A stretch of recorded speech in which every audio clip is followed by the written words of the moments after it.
खुदावंद यीशु मसीह के नाम में आपको सलाम। आज हम खुदावंद यीशु मसीह के 12 शागिर्दों में से तद्दई के बारे में सीखेंगे। मत्ती 10 बाब 3 आयत के मुताबिक तद्दई यीशु मसीह का शागिर्द था।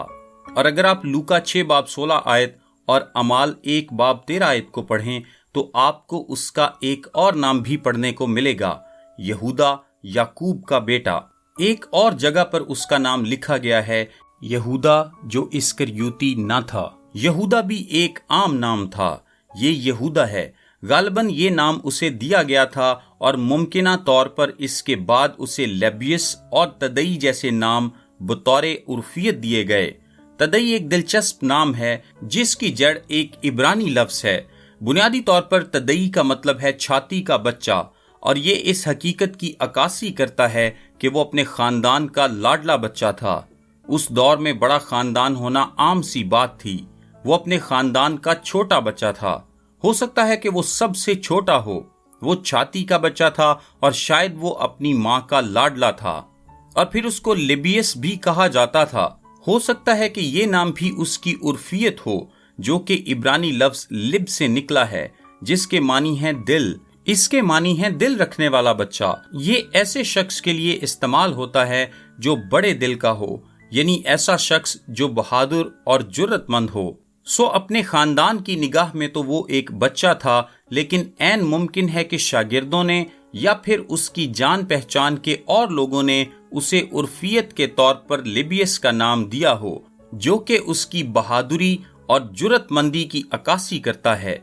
इन बातों से मुतालिक वसूख से तो कुछ नहीं कहा जा सकता, लेकिन हो सकता है कि अपनी माँ की निगाह में वो एक नाजुक बच्चा हो, लेकिन अपने दोस्तों की नजर में वो एक बहादुर शख्स हो। अब उसकी शख्सियत भी धुंधलेपन का शिकार है। वो भी एक गुमनाम शख्स था। वो मशहूर नहीं था, लेकिन उसने एक बहुत अहम सवाल पूछा था, और ये वाहिद मकाम है जहां पर हमारी उससे मुलाकात होती है। यूहन्ना 14 बाब। यीशु अपने पकड़वाए जाने से एक रात पहले 21वीं आयत में यूं कहता है कि लिखा है, जिसके पास मेरे हुक्म हैं और वो उन पर अमल करता है, वही मुझसे मोहब्बत रखता है, और जो मुझसे मोहब्बत रखता है वो मेरे बाप का प्यारा होगा, और मैं उससे मोहब्बत रखूंगा और अपने आप को उस पर जाहिर करूंगा। ये एक जबरदस्त बयान है। दरअसल इसका मतलब ये है कि अगर तुम मेरे हुक्मों को मानोगे तो इससे ये जाहिर होगा कि तुम मुझसे मोहब्बत रखते हो। मैं बता सकता हूँ कि कौन मुझसे मोहब्बत रखता है, वो जो मेरी फरमाबरदारी करता है। खुदा सिर्फ उसी दिल पर खुद को आश्कारा करता है जो उससे मोहब्बत रखता है। यही वजह है कि दुनिया के लोग खुदा को नहीं जानते। इसी सबब से वो सच्चाई को जानने से कासिर रहते हैं। अब लफ्ज जाहिर ने उसकी सोच को उभारा, और यहूदा, लिबियस या तद्दई ने 22वीं आयत में ये सवाल पूछा। लिखा है, उस यहूदा ने जो इस्करियोती ना था उससे कहा, ए खुदावंद, क्या हुआ कि तू अपने आप को हम पर तो जाहिर किया चाहता है मगर दुनिया पर नहीं? तू ये कह रहा है कि तुझे सिर्फ वही लोग देख और जान सकते हैं जो तुझसे मोहब्बत रखते हैं। तू खुद को उन पर जाहिर करेगा जो तुझसे मोहब्बत रखते हैं। क्या हुआ कि तू अपने आप को हम पर तो जाहिर किया चाहता है मगर दुनिया पर नहीं? वो क्या कहना चाहता है? ऐसा मालूम होता है कि वो जाहिर की बात कर रहा है। गौर करें कि वो भी बाकी रसूलों की तरह इसी सोच के तहत उनके गिरोह का हिस्सा बना था कि शायद यीशु दुनियावी बादशाही कायम करेगा जो रोमी हुकूमत का तख्ता उलट देगी, और उन्होंने उससे बड़ी उम्मीदें वाबस्ता कर रखी थीं। और वो कहना ये चाह रहा है कि तू कैसे मसीहा होने की उम्मीद बर ला सकता है और कैसे जमीनी बादशाहत कायम कर सकता है और दाऊद के तख्त पर बैठकर हुकूमत कर सकता है और अपनी असली शनाख्त को जाहिर कर सकता है, और ये भी कहता है कि दुनिया नहीं जान पाएगी। ये कैसे मुमकिन है? ये क्यों कर होगा कि दुनिया इस बात से लाइल्म रहेगी? ये भी मुमकिन है कि उसके बयान में कोई और इशारा हो सकता है कि तद्दई ये पूछना चाहता हो कि तू सिर्फ हम पर ही क्यों खुद को जाहिर करना चाहता है? मेरा मतलब है कि हम कोई बहुत बड़े लोग नहीं हैं। अगर तू मसीहा है और यही तेरा वक्त है, तो फिर तू अपने आप को सिर्फ हम पर ही क्यों जाहिर करना चाहता है? मसीह ने तो पूरी दुनिया पर बादशाही करनी है। ये अच्छा सवाल था कि बाकी लोग तुझे क्यों ना देख पाएंगे। अगर तुझे इसी वक्त बादशाही कायम करना है تو پھر تو ایسا کیوں نہیں کر رہا؟ یہاں پر آپ کو اس کی جرت بھی نظر آئے گی جس کی وجہ سے وہ مشہور تھا۔ خداوند ہمیں ایسا کر لینا چاہیے تاکہ پوری دنیا جان پائے۔ تو صرف ہم پر ہی کیوں ظاہر کرنا چاہتا ہے؟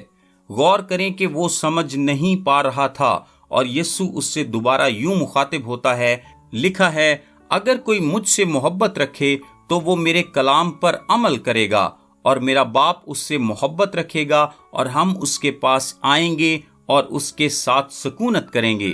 وہ دوبارہ سے اسی اصول کو دہراتا ہے، یہودا، لیبیس یا تدئی۔ دراصل بات یہ ہے کہ مجھے وہی لوگ سمجھ پائیں گے جو مجھ سے محبت رکھتے ہیں۔ پھر 24ویں آیت میں لکھا ہے، جو مجھ سے محبت نہیں رکھتا وہ میرے کلام پر عمل نہیں کرتا، اور جو کلام تم سنتے ہو وہ میرا نہیں بلکہ باپ کا ہے جس نے مجھے بھیجا۔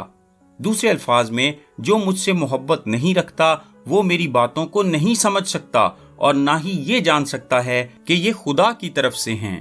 ابتدائی کلیسیا کی روایت ہمیں بتاتی ہے کہ تدئی بیماروں کو شفا بخشنے کے لیے خدا کی قدرت سے زبردست طریقے سے مسح کیا گیا تھا، اور شام کا ایک بادشاہ تھا جس کا نام ایبگر تھا۔ اس نے تدئی کے بارے میں سنا اور اس نے تدئی کو بلا بھیجا کہ وہ آ کر اس کی شفا کے لیے دعا کرے، اور جب وہ بادشاہ سے ملاقات کی غرض سے جا رہا تھا تو راستے میں اس کے وسیلے سے بہت سے لوگوں نے شفا پائی۔ بالآخر جب وہ بادشاہ تک پہنچا تو بادشاہ بھی شفا پا گیا اور تدئی نے اسے انجیل سنائی۔ روایت کے مطابق بادشاہ مسیحی ہو گیا۔ اسی سبب سے سلطنت میں بہت ابتری پیدا ہوئی، اور بادشاہ کے ایک گستاخ بھتیجے نے تدئی کو گرفتار کروا کر قید میں ڈال دیا، اور پھر اسے شام میں شہید کر دیا گیا۔ اگر آپ کلیسیائی تاریخ سے متعلق کوئی بھی کتاب پڑھیں گے تو آپ کو علم ہو جائے گا کہ سبھی رسولوں کے ساتھ کچھ علامات منسوب کی جاتی ہیں۔ تدئی کے ساتھ منسوب علامت ہے چھڑی یا ڈنڈا، کیونکہ اسے ڈنڈے کے ساتھ قتل کیا گیا۔ وہ اپنے خداوند کے ساتھ وفادار رہا۔